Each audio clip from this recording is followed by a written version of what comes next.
I would request everybody to settle down for what probably is the most exciting part of today. Um, Please, everybody who's at the back, please come in the front and settle down. So good evening, everyone. Welcome to the closing session of day one of ISF. It's an absolute pleasure to welcome all of you on this special occasion where we celebrate the intersection of science, technology, and industry. Today, we are here to recognize exemplary leadership in these domains with the prestigious Industry Science Leader Award. Let's talk a little bit about the Industry Science Leader Award. This award is just not only a recognition, it's a celebration of those who have made a significant impact in bridging scientific research and industrial applications, driving real-world innovation and societal progress. Their work has ensured that discoveries do not remain confined to laboratories, but are transformed into innovations that advance India's industrial and technological ecosystem. The Industry Science Leader Award represents the spirit of collaboration, innovation, and leadership that our world needs more than ever today. The inaugural award at ISF 2024 was conferred upon the distinguished Shri Chris Gopalakrishnan, presented by none other than Dr. R.A. Mashelkar, setting a high bar for future recipients. This year, we are privileged to have an exceptional leader who is going to join us to present this prestigious honor. So let me introduce the special guest. It's my honor to introduce our distinguished guest who will present this year's Industry Science Leader Award. Our guest is Professor Vijay Raghavan, one of India's foremost scientists who has made remarkable contributions to developmental biology and genetics.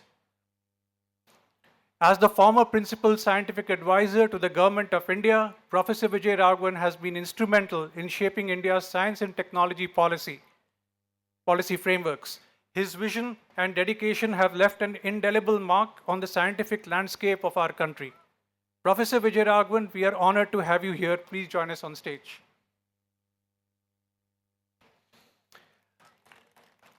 I would now like to invite Varun Agarwal, co-founder of Fast India, to join us on stage to honor our esteemed guest.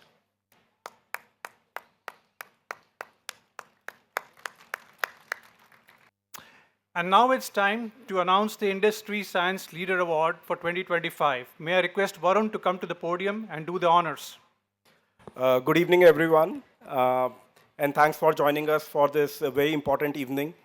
We have had a day full of events and activities, and this is the best culmination we could have in the evening. I just wanted to give a little bit of context to the Industry Science Leader Award. See, industry has a pivotal role, as Sheil was saying, in bringing the benefit of R&D into products and serving the society. Unfortunately, when we look at the Indian industry, it doesn't spend as much in R&D as we would want. When we did a benchmarking, we found that global peers spend at least 3 to 5x of the Indian industry. And if you look at patents, global peers to Indian companies have 13x more patents, right? It's also more difficult in manufacturing to do R&D in India because manufacturing has not scaled to the level we would want. This is fast changing, that's the good news. And at Fast, we want to catalyze this ecosystem so that we can see industry spending more on R&D and creating products, not only for India and for the world. And for this, we had conceptualized the India Science Leader Award, which is to honor and recognize industry leaders who have brought cutting-edge innovation to the market. And not only are they exemplars for the rest of the industry, but also they have worked with the government and other institutions to build the wider R&D ecosystem. Today, it is my pleasure, and it is Fast's pleasure, to recognize Shri Baba Kalyani, who's here with us, who's the chairman and MD of Bharat Forge, for the second edition of the Industry Science Leader Award. Thank you, sir. Thank you, sir, for being here with us. Baba Kalyani has a long list of achievements, so I cannot cover them in their breadth or depth. but I'll make an attempt to cover some of the points which, when I looked at his work and through my personal interactions, I've got to know. So, Baba Kalyani is the chairman and MD of Bharat Forge. Bharat Forge is best known for their work in building auto parts components for sectors such as aerospace, oil, and gas. It's part of a $3 billion plus Kalyani group.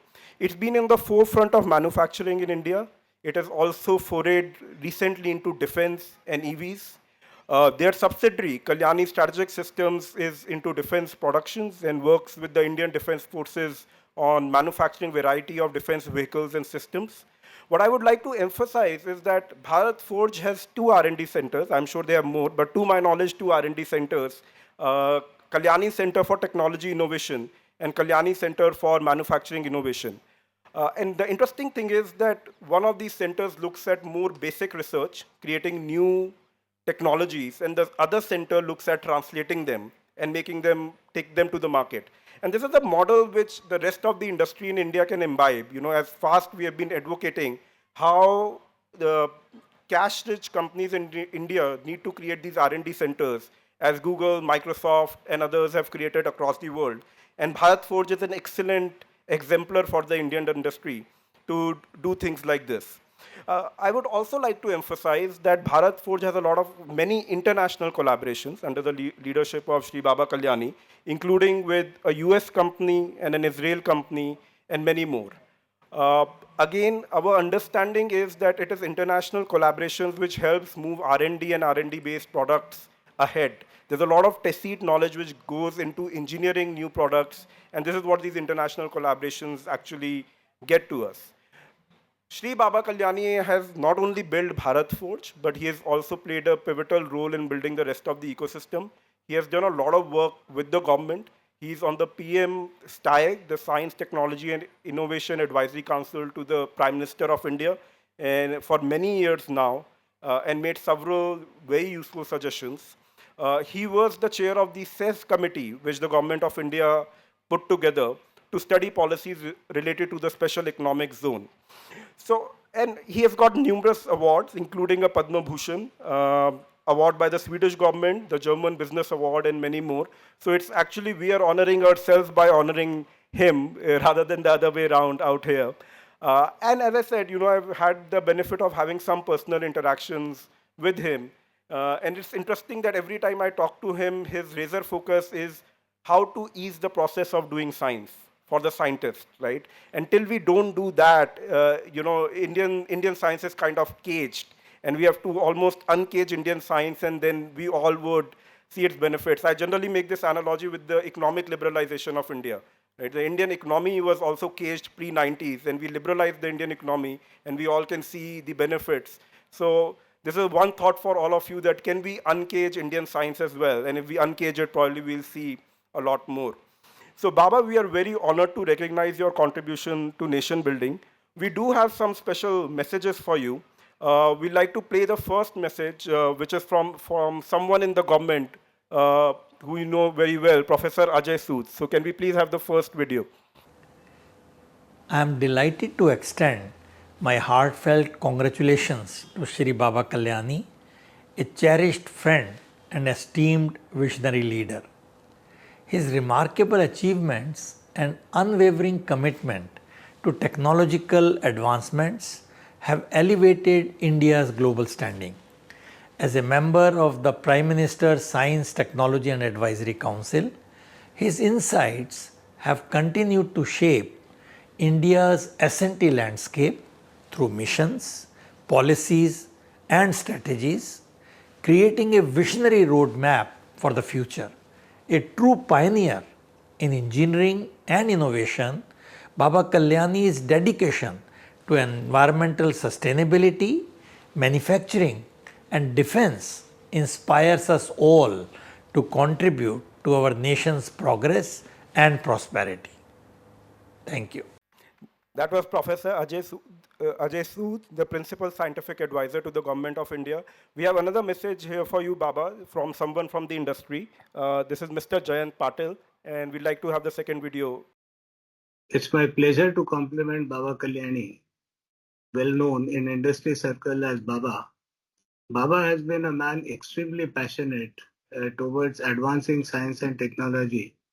And I must say that having worked with Baba very, very closely in the defense industry forums for last about 1.5 years, I known of a man who took Pune to the global map, and from a small organization that he used to run long decades back, having taken Bharat Forge on the map of the world and becoming the largest forging company in the world. Now, in doing that, I know Baba Kalyani has been someone who supported numerous families and numerous of those Maharashtrian boys and girls in taking their educational status, elevating their life standards through education, supporting them through graduation, post graduation, and of course the doctoral work. And in doing so, has made so much of a difference to their lives as what he has done within Bharat Forge. He's also been extremely passionate in pushing the India brand globally. As part of those multiple CEO forums that Baba has been part of, he's been extremely passionately pushing the government in terms of getting better and better technologies, developing those technologies, and of course, positioning India differently. And in that backdrop, when I start looking at Foundation for Advancing Science and Technology during the India Science Festival that's getting conducted, having picked up to award or confer this award onto Baba Kalyani truly represents that the organization is recognized a gem out of the industry, but not only that, their status also gets elevated in recognizing a person of the stature of Baba Kalyani. And of course, I'm sure Baba Kalyani, with his contributions to science and technology and taking India forward in strategy as well as in implementation, directly going right up to the shop floor levels. My best wishes to Baba. Compliments once again. Thank you. Jai Hind. So I'm sure these messages would tell you that Baba is much bigger than what I described out here. And I hope, Baba, these were welcome surprises for you when you came here for the award ceremony. We also have one more video to play. This is again a distinguished industry leader who will read the citation of the award. Every time the Industry Science Leader Award is given, it goes with a citation recognizing the individual. So if I can have the third video to play, and this is Shri Ajay Chaudhary, one of the founders of HCL. Fast India recognizes Shri Baba Kalyani as Industry Science Leader 2025 for his relentless efforts to advance India's industrial and technological ecosystem. A visionary leader, Baba has transformed Bharat Forge into a global benchmark for engineering and manufacturing excellence, seamlessly integrating cutting-edge technologies into traditional industries. Research and development were really the key to his success. Beyond his transformative leadership at Bharat Forge, Baba has been a stalwart advocate for strengthening India's R&D capabilities. Through his support for advanced technology centers, initiatives forging industry academia collaboration, investments in skill development, he has created platforms that empower young innovators and accelerate India's technological progress. His steadfast commitment to sustainability has further positioned India as a global leader in green energy and advanced manufacturing. An active member of the Prime Minister's Science, Technology and Innovation Council, Shri Kalyani has played an important role in guiding Indian research. I have known Baba for so many years, and I have great admiration for the work that he has done for the country. Thank you. Thank you. With this, Shri Baba Kalyani, I'd like to invite you on the stage now and request Professor Vijay Raghavan to confer the Industry Science Leader Award to Shri Baba Kalyani.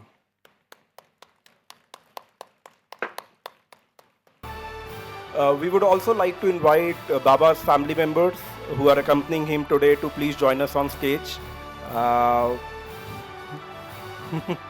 Mrs. Kalyani, Amit, and others, please. Mrs. Kalyani, please.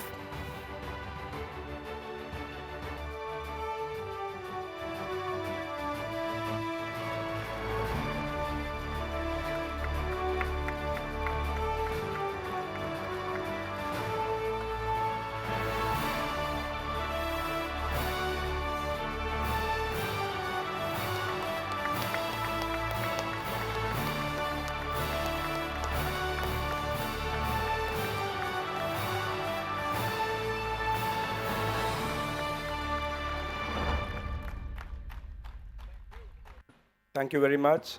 And with this, we can now have some time for a discussion between Vijay, Baba, and the rest on both R&D in India and specifically on what more can be done for defense R&D in India. Thank you. Good evening, everybody, and the warmest congratulations to Baba Kalyani. We have not only him with us here today, but we have Mrs. Kalyani, Amit, and Richa, Diksha Kalyani over here. It's absolutely wonderful to have all of them. Before we start the discussion, I should say that my interactions with Baba have gone on for some years now, and it's fascinating to see two aspects. One, a very strong human touch, which listens, understands, and tries to dissect a problem, and that is combined with the firmness of articulating a clear solution. And that has transformed many discussions, such as with the Prime Minister's Science, Technology and Innovation Advisory Council, into moving from a talking shop to a doing shop. And many of the ideas Baba has had, both about industry and R&D, and also about how our education system and engineering in particular and science can move forward, have been truly amazing. If you go to Baba's R&D center, as I had the good fortune of going, you see an extraordinary set of people committed 24/7 to solving problems, and their mind is on how to do this. And there are leaders there, about significant number of them are women leaders who are running the R&D enterprise. I was there once, some years ago, and I saw a computer-aided design of a small jet engine being done, and this was actually being transformed to a manufacturing of a prototype engine. And once the design was done, it was exported to their customers, who then manufactured large numbers. And this is the kind of new age manufacturing technology which Baba's company and their scientists and engineers experience. Baba also has a master's program collaborating with IIT Bombay, funds employees to work at IIT Bombay for a master's degree, come back and work in the company. And this churn has led to truly innovative ideas. So with this background, let me ask you, Baba, one sort of general multi-billion-dollar question. Much of our defense industry's efforts, for example, it's true in other industries also, are about how one can catch up with the enormous investment and capabilities which we see across the world. So is there a possibility of, whether it is defense or pharma or, manufacturing in other areas, of moving from, managing to do something similar to actually managing to lead in ideas, technology development, and products? Yeah, thank you, Vijay. Thank you for the kind introduction. And first of all, I'd like to convey my sense of appreciation and many thanks to FAST and India, the foundation here, Industry Science Foundation, for this award for 2025. I truly appreciate this honor and I'm very grateful to the members of this organization.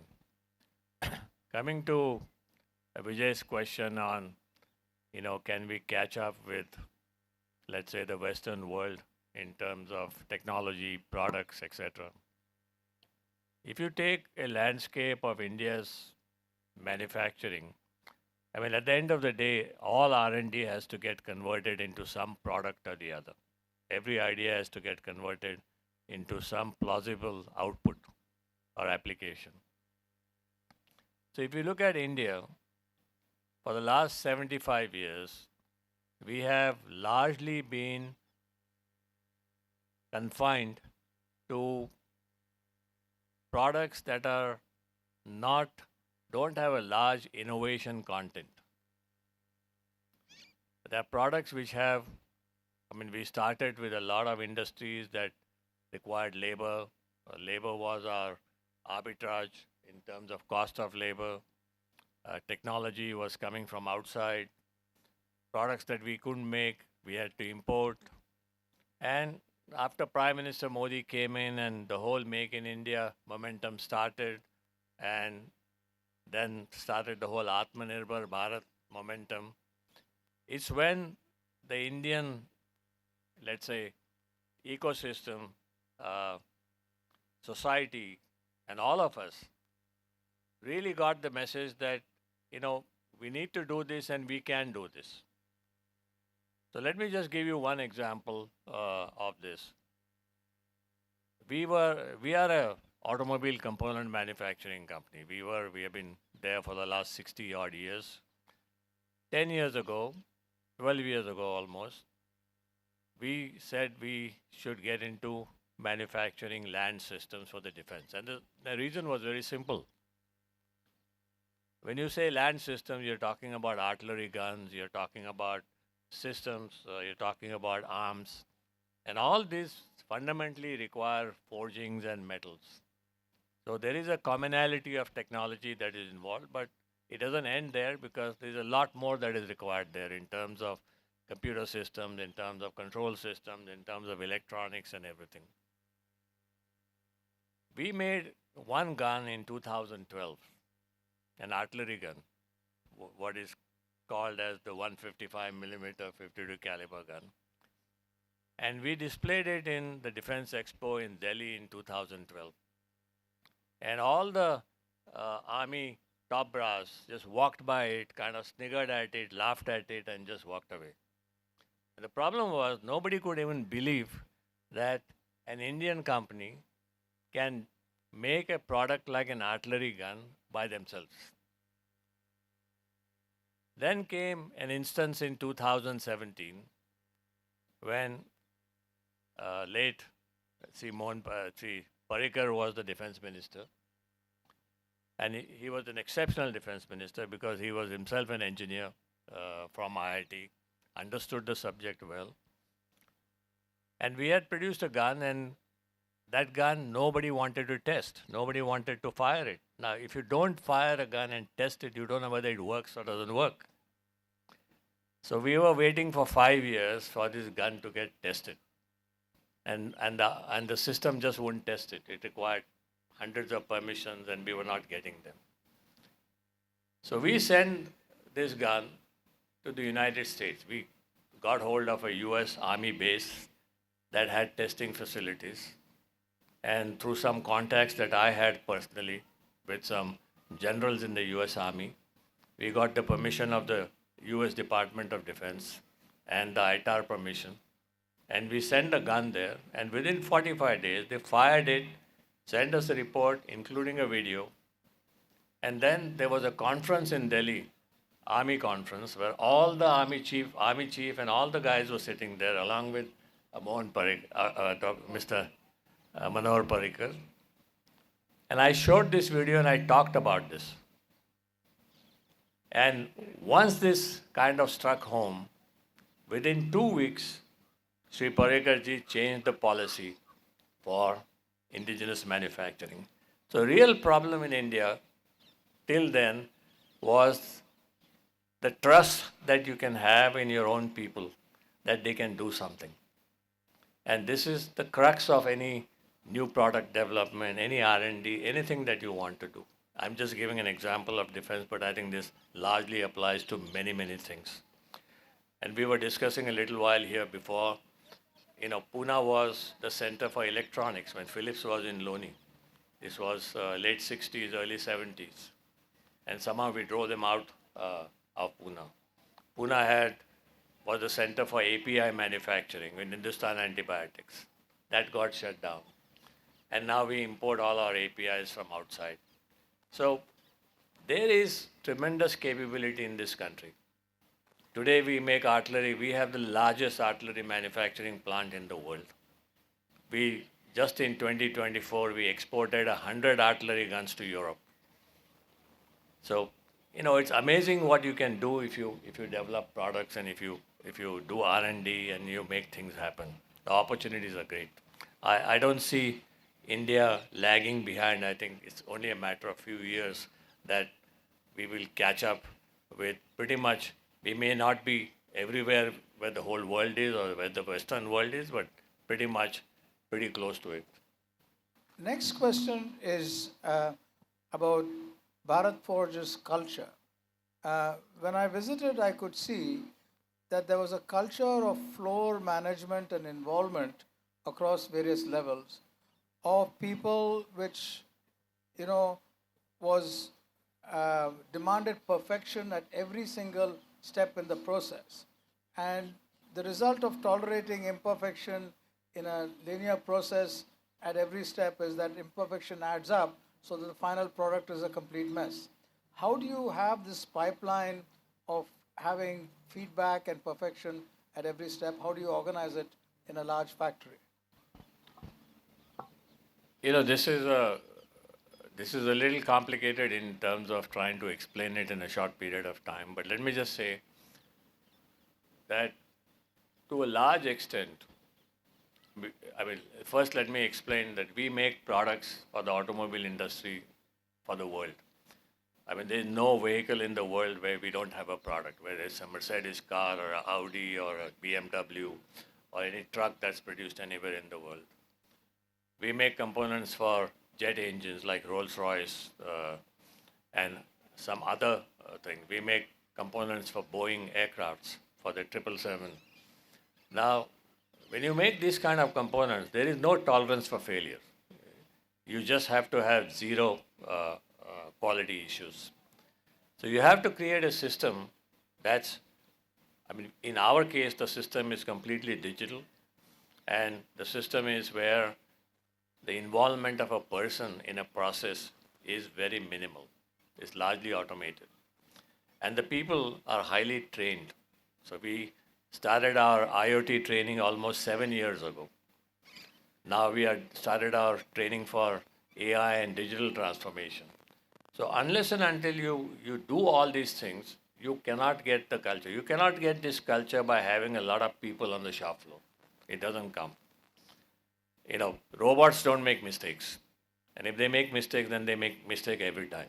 So you can catch it pretty quickly. So you need to create a culture which is different. In our case, we created almost a learning university in our company almost 25 years ago.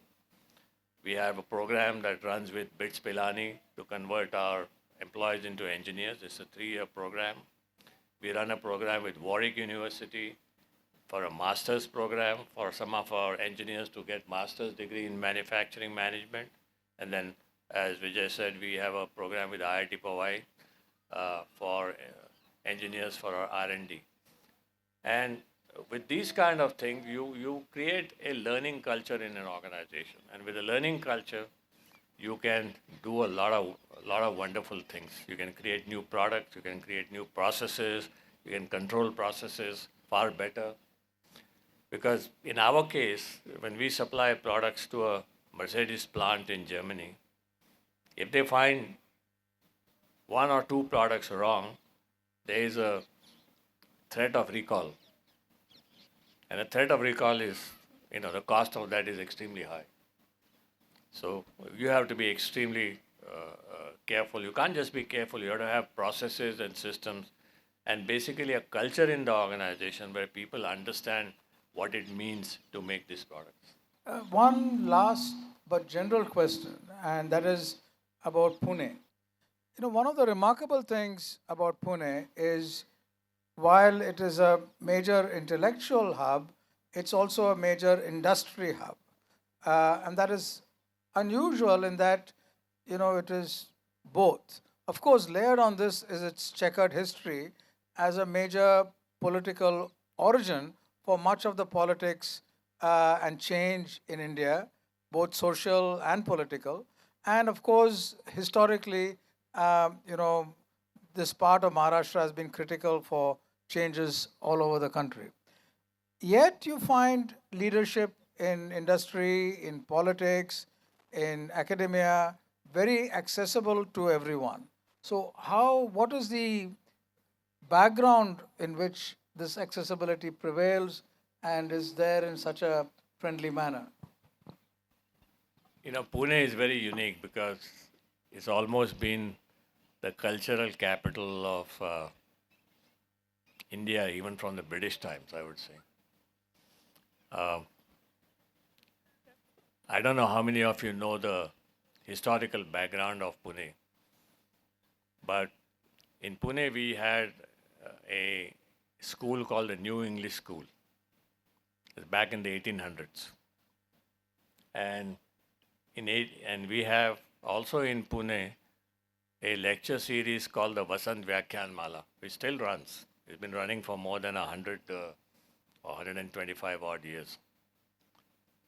In 1881, the principal of New English School his name was Principal Kunte, and this is the article written in the this newspaper that Tilak generates. He wrote an article saying everybody now should stop all other activities and start doing blacksmithing, lohar kam. His whole concept was we didn't know how to make guns in those days, and that's how the British conquered India, because we were fighting with swords and they were fighting with guns. And this is the intellectual power that runs in Pune has been running for 100, 150, 200 odd years, and it still continues. And I think this is what creates the ecosystem of Pune. This is what makes Pune very unique. People are great thinkers. People apply their minds. People participate in the society, in what's happening. And therefore, there is a lot more closeness in terms of what happens in Pune. And Pune, therefore, becomes a very good ecosystem for industry, for business, for education. I mean, right now, it's an amazing education center in terms of number of students that are studying here from all over India. So I think, we have to thank our past, our history, for how Pune has been built. Of course, we also had the history of great Shivaji Maharaj, starting from Pune, then the Peshwas and everything else.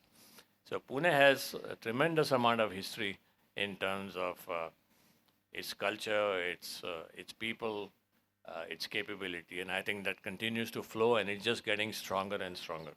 Thank you very much. Amit, would you? Yeah, can I just add one thing?